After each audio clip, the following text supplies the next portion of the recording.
Përshëndetje nderuar teleshikues, në aktualitetin e sotme ne do të ndalemi në bilancin e një partie. E një partie e cila është partia më tradicionale e Shqipërisë. E një partie që ne shumë herë i referohemi, që një partie që për 14 vjet e gjysmë bëri Shqipërinë. Pastaj komunizmi dihet se si u sol me të. Por edhe në demokraci neve jemi sjellur sikur kemi gjetur një djalë, jemi sjellur si njerëka me djalin e gjetur. Të gjitha këto janë probleme që duhet të riparohen, për arsye sepse kemi një detyrim historik. Por unë sot në këtë aktualitet do diskutoj edhe për çështjet aktuale. Kemi një dallgëzim, kemi një si ajo lava e vulkanit. Herë janë kundër reformës në drejtësi, herë shfaqen, herë del ambasadori, ndon gjuajnë, po ta shikosh të gjithë politikanët shqiptar janë trembur si lakuriqi i natës nga drita, nga reforma në drejtësi. Por ka dhe probleme tjera, të cilat unë do të diskutoj me kryetarin e Partisë Lëvizja e Legalitetit, zotin Sulejman Gjana, nëse merret në studio. Merci Oxhi. Për të respektuar të gjithë ata teleshikues, të cilët janë anëtar të partisë tuaj, dhe të gjithë ata që aspirojnë tek kauza e mbretit Zog, e cila për hir të së vërtetës ka qenë një kauzë shtetbërëse, të cilën sot ne kërkojmë ta bëjmë. Unë dua të më bësh një bilanc të Partisë Lëvizja e Legalitetit për vitin 2015. Iku viti. Faleminderit. Në fakt, për te bilancit për vitin 2015, unë do të bëj një parantezë të vogël për të hyrë në temë, sepse sot pikërisht përkujtojmë edhe 191 vjetorin, më falni, të triumfit të legalitetit, kur me 24 dhjetor 1924, mbreti Zog, Ahmet Zogu në atë kohë, hynë në Tiranë për të rimarrë pushtetin legjitim të dalur nga zgjedhjet e 27 dhjetorit 1923 dhe për të formuar qeverinë përsëri legjitime, e cila kishte qenë e përmbysur nga grushteti organizuar në qershor të vitit 24 nga Fanoli. Pra sot është një moment një ngjarje shënuar, edhe unë ndaj ta thash, që për fat të keq nuk përmendet nga historiografia shqiptare, nuk përmendet sa duhet as në media, dhe prandaj ju falenderoj që më jepni rastin. Është përgjegjësia juaj e para dhe unë ndaj e kam marrë kastile sot. Pikërisht, sepse është një temë aktuale. Është një temë aktuale dhe që meriton një vend të shënuar në historinë, sepse pikërisht ajo ngjarje, triumfi i legalitetit me 24 dhjetor 24 i hapi rrugë edhe mundësisë shtetformimit, të ndërtimit institucioneve të shtetit, të ndërtimit të demokracisë, të funksionimit të institucioneve, qofshin të ekzekutivi, legislativi, gjyqësori dhe të zhvillimit të vendit për të gjithë qytetarët. Dhe është një ngjarje shënuar dhe me këtë rast sigurisht unë duhet ta përkujtoj atë moment dhe të thras të gjithë qytetarë shqiptarë që na dëgjojnë sot që ta përkujtojnë atë moment dhe të dinë se sot është 91 vjetori i triumfit të legalitetit. Për t'ju përgjegjëstuaj në lidhje me bilancin e vitit. Jo, para se të vim aty, kemi dhe një diskordancë historike. Janë ndarë disa e quajnë që ardhja e mbretit Zogës e triumfi i legalitetit 24 quhet i padrejtë dhe janë kapur mbas Fanolit. Një pjesë tjetër historianëve e quajnë që vajti guri në vendin e vet. Por duke parë 91 vjet më pas, si e konsideron këtë ditë? Nuk është një çështje personale. Unë do ta konsideroj thjesht në aspektin ligjor. Me 27 dhjetor 1923 zhvillohen zgjedhje në vendin tonë. Zgjedhje në kushtet e asaj kohe. Ishin zhvilluar disa palë zgjedhjesh edhe më parë, sigurisht që qeveritë e asaj kohe kishin problemet e tyre, sepse ishin ato ambicjet, egot, por edhe ndërhyrjet e jashtme. Mos të harrojmë se Shqipëria dilte edhe nga një periudhë pushtimi, sa po ishte shpallë pavarësia 12 vjet më parë, pra në 1912-ën, sa po kishin përfunduar luftrat ballkanike, lufta e parë botërore, sa po në fund të luftës parë botërore gjatë konferencës Parisit ishte vënë edhe në dyshim ekzistenca e shtetit shqiptar dhe kishim dalë nga Kongresi i Lushnjës në 1920-ën, ku po përpiqeshin elita politike, intelektuale dhe sociale asaj kohë të hidhin themelet e shtetit shqiptar. Dhe në 27 dhjetor 23 organizohen zgjedhje të përgjithshme ku fiton koalicioni për rreth Ahmet Zogut. Fiton ky koalicion, formon qeverinë dhe në moment Ahmet Zogu ishte kryeministër në detyrë. Në momentin që Ahmet Zogu paraqitet në parlament në shkurt, pra të 1924-s, pëson një atentat nga Beqir Varteri dhe për fat mirë të familjësve të vetin dhe të Shqipërisë dhe gjithë shqiptarëve shpëton nga ai atentat, ndonë se plagoset rënd dhe jep dorëheqje nga funksioni kryeministrit.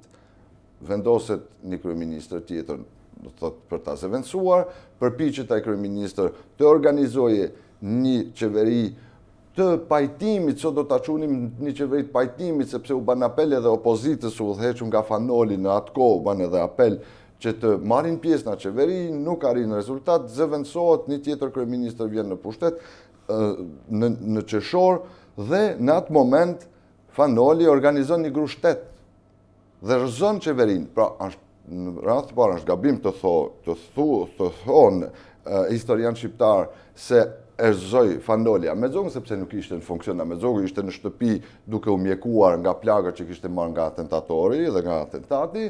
Pra, është një gabim teknik dhe historik, por ky i ka shërbyer diktaturës komuniste, për të thënë se Fanoli se doshin ta ngrenë në qellër gjoja revolucionit demokratik të Fanolit dhe thonin se, edhe vazhdojnë disa të thonë se Fanoli erzoi qeverinë e Ahmet Zogut, që është plotësisht e gabuar teknikisht.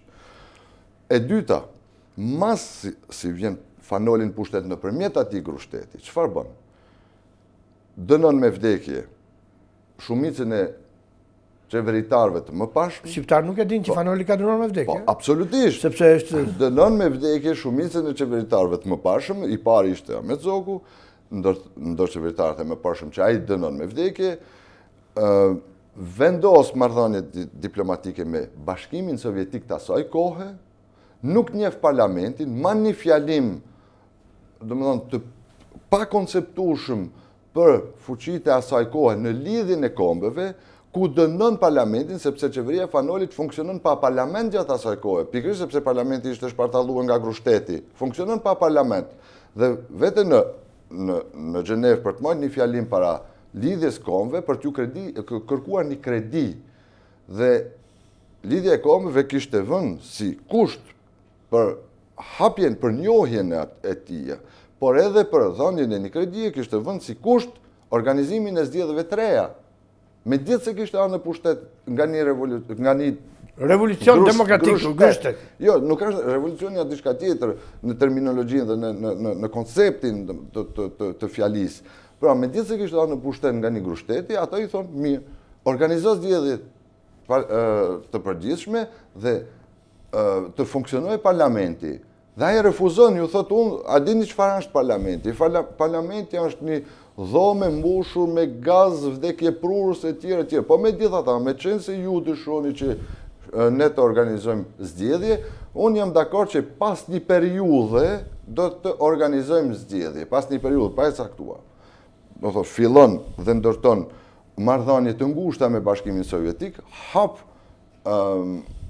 ambasada të Rusisë të Bashkimit Sovjetik pra në Shqipëri dhe sigurisht që fuqitë perëndimore të asaj kohe para rrezikut që paraqitej jo vetëm për Shqipërinë, por edhe për mbarë Evropën të zhvendosjes ose të ekspansionit të ideve bolshevike në Evropën juglindore, ndërhyn sigurisht duke i dhënë një përkrahje Ahmet Zogut, i cili ishte përfaqësuesi legjitim i institucioneve për t'u rikthyer në Tiranë dhe kthehet dhe vendos legalitetin, legitimitetin. Çfarë do të thotë legalitet? Po të marrim etimologjikisht definicionin e fjalës legalitet, në brendësinë e saj ka fjalën legal, lege, ligjin, që do të thotë legitimitetin e institucioneve.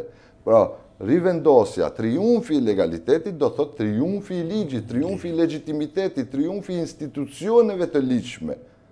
Dhe në 24 dhjetor, 1924, kur Fanoli merr Aratin, mos të harrojmë një detaj shumë interesant, merr arkën e shtetit shqiptar me vete, ndërkohë që e kanë akuzuar Mbretin Zog për të marrë në arkën, që s'është as pak e vërtet, se do t'ju them që edhe në raportet ndërkombëtare, mas luftës dytë botërore, kur analizohet situata e Floririt shqiptar, i cili kishte përfunduar në Gjermani dhe pastaj në Angli, po të marrim komisioni që ka trajtu çështjen e Floririt shqiptar dhe ka trajtu çështjen e Bankës Shtetit shqiptar, në asnjë moment ai komision nuk thot se në 39-ën, se kanë analizuar nga 32-shi deri në 42-shin, bilancin e Bankës së Shtetit shqiptar dhe disponoj unë një kopje të atij dokumenti.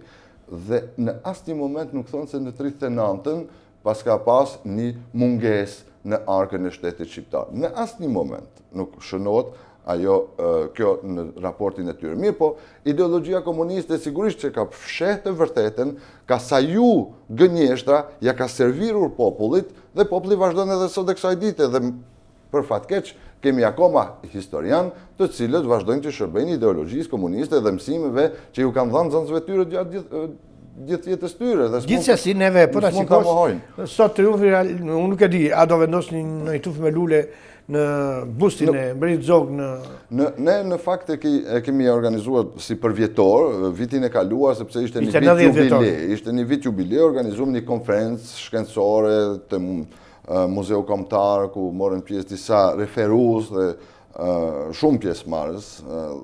Ndërkohë që nuk e kemi të shënuar si një vizitë protokollare te Vari Mbretit Zog e tjerë. Janë momente të tjera ku shënohen, domethënë, vizitat të tilla.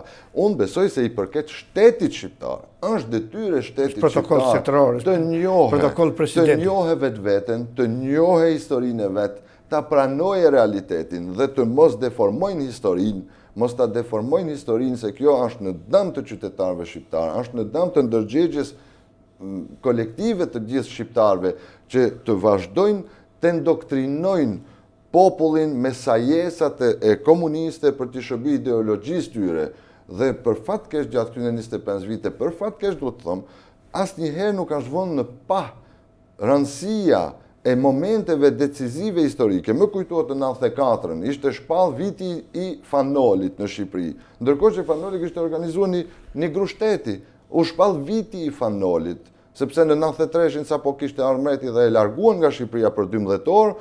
Pra, për të justifikuar këtë, në 94-ën referenca historike e pushtetit të asaj kohe ishte Fanoli, i cili kishte ardhur pushtet me një grushteti. Dhe shpallin në Shqipëri viti i Fanolit, diçka e pa konceptueshme për një historian, një studius, por edhe për asnjë shqiptar që e njeh vetveten, që e njeh historinë e vendit vet dhe e popullit vet. Kjo nuk mund të pranohet më. Sot jemi 25 vjet mas ndryshimeve, gjoja demokratike në vendin tonë, nuk mund të pranojmë që shteti shqiptar, që institucionet tona të mohojnë të vërtetën dhe t'ja servirin popullit tonë gënjeshtrat që i ka saju diktatura komuniste dhe ajo post-komuniste. Vim te kjo tani. Triumfi i legalitetit në 24 dhjetor, mua më bën një bilanc të Partisë Legalitetit. Qoftë edhe për këtë 25 vjet, po sidomos për vitin 2015. Pra, viti 2015 ka qenë një vit shumë intensiv, për shumë arsye. Arsyeja e parë sigurisht sepse ishte një vit elektoral, kishim zgjedhjet vendore, po për Partinë Lëvizje e Legalitetit ka qenë gjithashtu një vit intensiv sepse kemi qenë shumë aktiv në disa fusha, në disa drejtime. Fusha e parë në cilën ne kemi qenë aktiv është fusha ndërkombëtare. Kemi pas gjatë këtij viti disa vizita zyrtare me shumë partner të Partisë Lëvizje e Legalitetit dhe të Shqipërisë, siç është Kongresi Amerikan, ku kemi qenë për biseda dhe për shkëmbim mendimesh, për analizat situatave në Kongresin Amerikan. Kemi qenë në Dhomën e Lordëve, në Angli, ku kemi patur gjithashtu gjatë këtij viti shkëmbim mendimesh, bashkëbisedime me partnerët tanë në Dhomën e Lordëve. Në Bruksel sigurisht tek Parlamenti Evropian e Komisioni Evropian kemi patur gjithashtu shkëmbim mendimesh, vizita dhe analiza të situatës, për sigurisht duke menduar gjithmonë për të ardhmen, se nuk i referohemi së kaluarës. E kaluara jon na shërben vetëm për të patur një referencë ideologjike, të cilën askush tjetër në këtë vend, asnjë parti tjetër politike nuk e ka. Mund ta ketë partia socialiste, sepse referencën e vetë e gjen te partia e punës dhe te partia komuniste, megjithëse duan ta mohojnë, por në përbërjen njerëzore të tyre, aty e kanë referencën historike.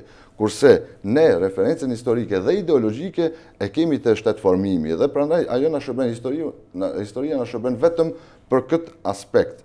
Dhe në bisedat tona, gjithmonë, bashkë me partnerët tanë të Kongresit Amerikan, të Dhomës Lordëve dhe të Parlamentit Evropian, sigurisht që mendojmë për të ardhmen, jo duke biseduar për të shkuarën. Por kemi patur gjithashtu edhe disa vizita, qoftë në Paris, në Stamboll dhe në disa kryeqytete të tjera të Evropës, ku diskutojmë me partnerët tanë, me autoritetet e atyre vendeve, sigurisht gjithmonë në shërbim të interesave të shtetit shqiptar, popullit shqiptar, të kombit shqiptar.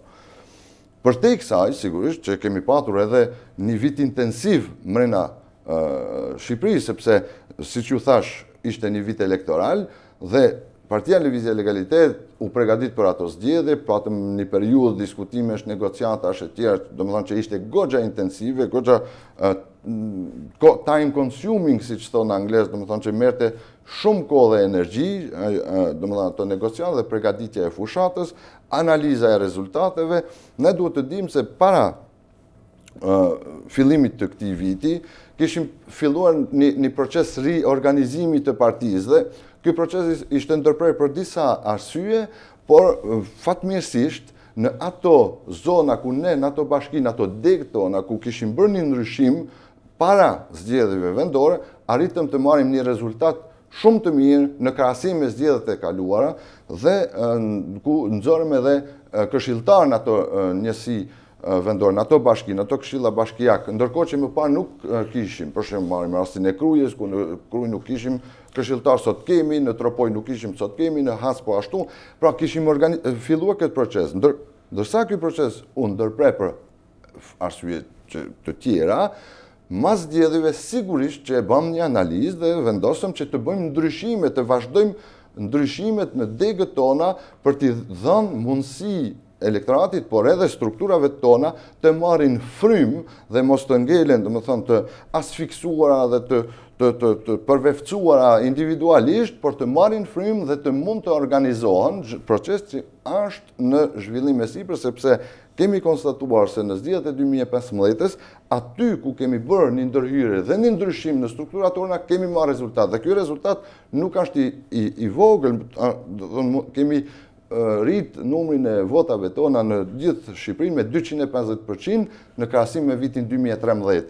Dhe në rast se mund të thomi se 2013 ishin zgjedhjet parlamentare dhe jo vendore, po të marrim raportin me 2011-ën për pjesëtimin me 284 bashki njësi vendore dhe shumëzimi për 61 njësi vendore, na jep rezultatin në 2011 të njëjtin me 2013, ndërsa sot kemi dy fishue, më shumë se dy fishue rezultatin tonë. Pra, ky proces i riorganizimit, i ristrukturimit të degëve tona, të strukturave tona dhe i shumëzimit të strukturave tona në të gjitha bashkitë e vendit për të patur një strukturë të Partisë Legalitetit, sigurisht që do të është në një proces që na pregadit edhe për zgjedhjet e ardhshme parlamentare dhe është do thotë i shkruhet brenda strategjisë tonë afatgjate për të korrë një rezultat jo në favor të legalitetit, por në favor të qytetarëve shqiptar, të cilët sot për fat të keq nuk janë të përfaqësuar në parlament, nuk janë të përfaqësuar elektorati i gjatë, elektorati tradicional, elektorati disa shtresa,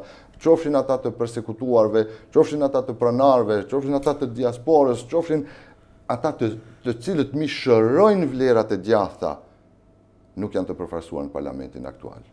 Dhe ne aspirojmë që t'i përfaqësojmë nesër në parlament gjithë këto shtresa. Keni bërë në një inventar në vitin 2015 të gjitha antarësisë tuaj dhe të degëve tuaj ndryshe nga herët e tjera për t'i përgatitur njerëzit, sepse po ta shikosh, duam ne kemi lënë një terren aq të gjerë të majtëve sa është për të patur frikë.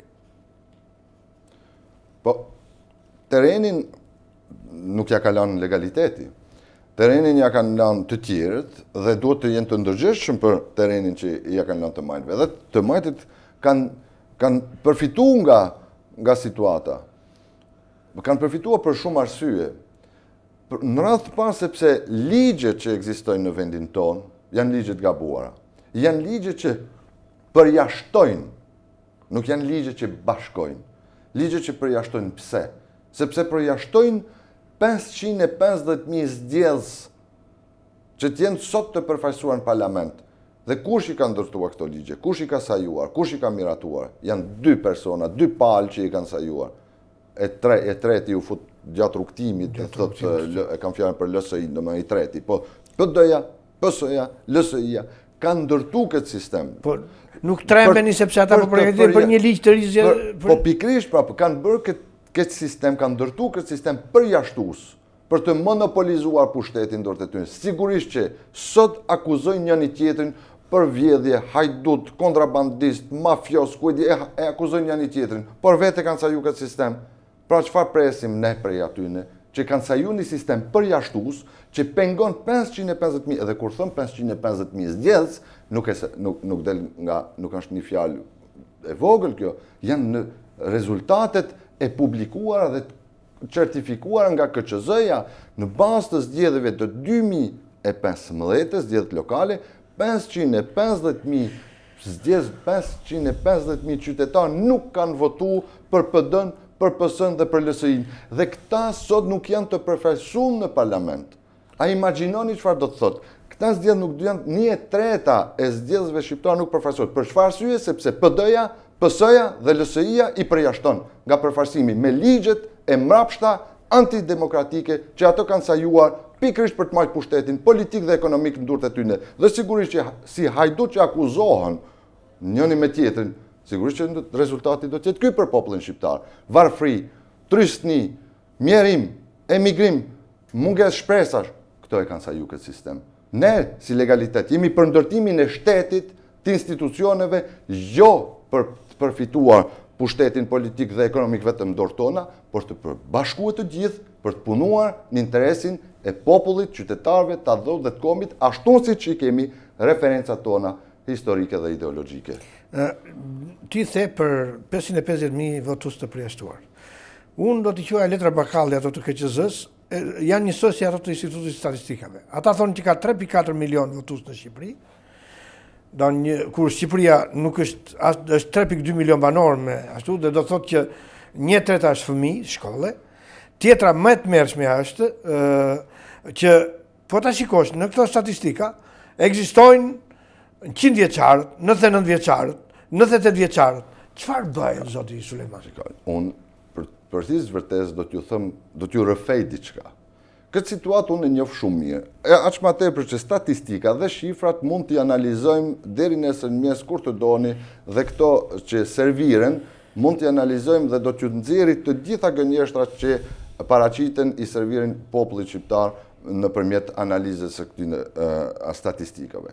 Nuk duhet të ndalem te fakti që në regjistrimin e popullsisë dolën vetëm 2.8 milion banor, diçka e tillë do thotë. Dhe ndërkohë që thonë jo janë 3.4 milion zdjedhës. Po këto 3.4 milion mund të jenë, por shumica prej tyre janë të përjashtuar nga mundësia e zgjedhjes edhe të votimit sepse janë në emigrim. Ne duhet të marrim realitetin. Realitetin e votuesve shqiptar. Sa janë ata që shkojnë në qendrën e votimit. Në qendrën e votimit. Edhe ndër ata që shkojnë në qendrën e votimit. A e dini ju se gjyshi im që ka ndruar jetë që 30 vjet ka votuar disa herë në Shqipëri, unë e kam me fakte dhe me prova. Dhe kur e kam ngrit këtë problem, e kanë heq listën e zgjedhësve nga websajtet. Kur e kam ngrit këtë problem, e kam paditun para 10 vjetësh, kam padit dhe janë riorganizuar zgjedhje në një komunë në Shqipëri, sepse një familje tërë që s'kishte shkel në Shqipëri për 50 vjet kishte votuar. Ndërkohë që 2 vet prej asaj familje që unë i kam miq kanë ndru jetë, kishin ndru jetë dhe janë ripërsërit sepse e kam ngrit këtë problem. Dhe prandaj unë jam kundër këtyre fenomeneve. Përse i mbajnë të vdekurit në listat e zgjedhjeve partive mëdha. Të vjedhjes, të manipulimit, të mashtrimit të qytetarëve. Pse edhe sot e kësaj dite kemi bateria të tëra numeruesish dhe veshkues numerues edhe komisione. Pse duhen këto bateri që paguhen me taksat e qytetarëve shqiptar? për të numëruar gjëja dhe që janë në influencën e presioneve dhe të shfetit për të manipulu votimin, gjë që dhe unë e kam denoncuar edhe në KQS manipulimin që është bën votave tona. Kemi një familje tërë që më thot, unë jam gati të bëj një deklarat notariale, sepse 7 votat familjes time i kam dhënë legalitetit dhe bëjnë deklarat notariale dhe rezulton në atë kutin 0 vot. A imaginoni çfarë bën? Pse nuk bëhet numerimi elektronik? Kush nuk e dëshiron këtë numerim elektronik? Janë ato palë që vendosin, ato palë që do të bëjnë edhe gjoja ndryshimin e kodit dhe sistemit elektoral. A imaginoni ato palë që janë për vjedhjen, për manipulimin, që duan të vazhdojnë të monopolizojnë pushtetin durrët e tyre, do të bëjnë një ndryshim të kodit me demek për të rregulluar problemet që 25 vjet i kanë saju vet. Është një njëjta gjë siç thomi, do të bëjmë reformën drejtësi. Kush do ta bëjnë këtë reformë drejtësi? Do ta bëjnë ata të cilët e kanë shkatruar sistemin e drejtësisë, ata të cilët vazhdojnë të akuzojnë njëri me tjetrin për hajdut dhe për vjedh për kontrabandistë e mafioze ku e di unë, do ta bëjnë këta? Kush do të ketë besim te kjo reformë drejtësi në rast se këta e bëjnë? Unë besoj se duhet ta bëjmë, është një detyrë, është një obligim që të bëhet kjo reforma e drejtësisë. Ama do të jemi të vetëdijshëm ose duhet të pranojnë këta se janë thjesht marioneta dhe ambasadori amerikan kur të shkruaj të thotë do të bëjnë kjo reformë e drejtësisë, siç thomi na për të mirën e Shqipërisë dhe jo vetëm Shqipërisë, po të rajonit e të Evropës e të partneritetit tonë, do të bëjnë kjo, ju vetëm ngrinë gishtin. Pra, a kanë ftyrë të rinë parlament, njerëz që vetëm ngrinë gishtin, e ulin kur t'ju thot dikush, siç u bë në rastin e ligjit për dekriminalizimin. 131 deputet në parlament, 131 vota pro, asnjë abstenim, asnjë vot kundër. Ata kanë bërë ligji ishte një falso. Sepse është bërë që si prek ata. Po pikërisht pra. Prandaj e votuan, po e ngretën gisht sepse u tha ambasadori amerikan. Asnjë prej atyre nuk ishte ndonjë ide, deputeti duhet të ketë një mendim, duhet të jetë i lirë në mendim se ai është përfaqësues i institucionit. Asnjë prej atyre. Pra edhe ligjin e reformën drejtësisë do të bëhet kështu. Në rast se bëhet kështu, po, sepse ata nuk kanë asnjë ide, asnjë mendim, sepse kanë menduar vetëm për të një sistem, po 2-3 persona marrin në dorë 95% parlamentit, ato vendosin për 95% të deputetëve, se listat i kanë bërë të tilla, ligjin e kanë bërë të tillë për të përjashtuar 550.000 zgjedhës nga përfaqësimi parlamentar, për të patur një ushtri në dispozicionin e tyre, se cili batalion, njënin në krahun e gjatë gjoja, tjetrin në krahun e martë gjoja, dhe për të bërë teatr dhe show për të marrë popullin në trysni, në varfëri, në mjerim, në emigrim dhe ato të vazhdojnë të përfitojnë nga pushteti politik dhe ekonomik. Kjo është historia. Dhe këta ne duhet ta pranojmë. Qytetarët duhet ta pranojnë këta. Mas 25 vitës, Zoti Sulejman, po ta shikosh në të gjitha këndvështrimet, po ta shikosh në të gjitha e gjitha kjo reforma në drejtësi e disi janë si një vallëzim në një stres të hollë akullin. Herë duan ta kalojnë akullin, herë duan që të vallëzojnë, herë duan të tallen. Dhe realisht, dije për herë të parë, Sali Berisha dhe Lul Basha ndryshuan qëndrim katër Shqipërisë. Por LSI-ja ndryshoi qëndrim katër Shqipërisë. Në thelb ato nuk duan të bëjnë reforma. Juve çfarë keni bërë në këtë drejtim? Shikoni, reforma në drejtësi është një detyrim. Nuk është vullnet i njënit apo i tjetrit sa herë që i prishet në interesa në pazar, apo në miqësi që mund të ketë në institucionet e shtetit apo në sistemin e drejtësisë. Nuk lidhet me këta, është një detyrim sepse janë disa arsye. Në radhë të parë mos funksionimi, nuk duhet të him në aspektet e detajeve të papajtueshmërisë së disa ligjeve me kushtetutën, të ngatresave dhe ngarkesave të niveleve të ndryshme të gjyqësorit, pa dashur me analizu detajet e problematikës së sistemit të drejtësisë. Janë disa përtej këtyne fenomeneve që duhen riparuar, duhen reformuar. Sistemi i drejtësisë është një sistem thelbësor dhe një bazë e demokracisë. Është një shtyllë e demokracisë në ndarjen e pushteteve, siç e kanë konceptuar Voltaire e Montesquieu, domethënë baballarët e demokracisë, ato sigurisht është pushteti ekzekutiv, legjislativ dhe gjyqësori. Pra, është një prej shtyllave të demokracisë gjyqësori. Në këtë sens, në këtë drejtim, në Shqipëri, përtej atyne problemeve të brendshme, teknike, të ligjeve, të niveleve të ndryshme të gjyqësorit, kemi edhe një fenomen shumë të negativ, i cili janë zhvendre nga të gjithë partnerët tanë ndërkombëtar, në të gjitha raportet e ndërkombëtarëve, por që vëndre nga çdo qytetar që përballet me sistemin e drejtësisë. Nuk bëhet në vendin tonë drejtësia, sepse janë disa arsye. Korupcioni, tjere, influencat politike, ndërhyrje, kompani. Pra, nuk bëhet drejtësia, nuk jepet drejtësi. Pra, prandaj duhet reformuar. Për te fakti që nuk jepet drejtësi, edhe në ato raste ku jepet gjoja drejtësi, vënohen pafundësisht proceset. Pra, një reform kërkon, sigurisht, janë disa, po të marrim definicionin, reform, pra do të thotë, të thjeshtësosh. Pra, ato ngarkesat, ato që ju thash, ato probleme teknike, të ligjeve dhe të kalendat greke të të thjeshtësosh. Reformon kur thjeshtëson. Reformon kur përshpejton.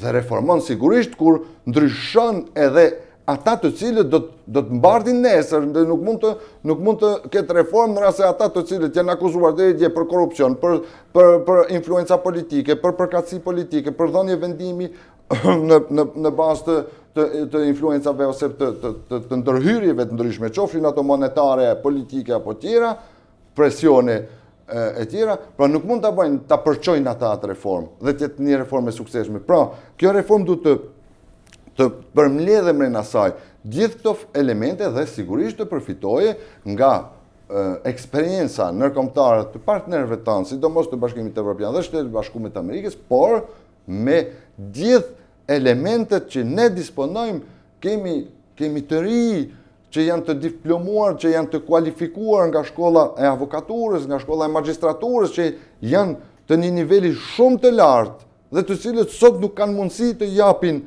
ata që mund të japin. Përse unë këtë argument do ta kontestoja. Jo një minutë.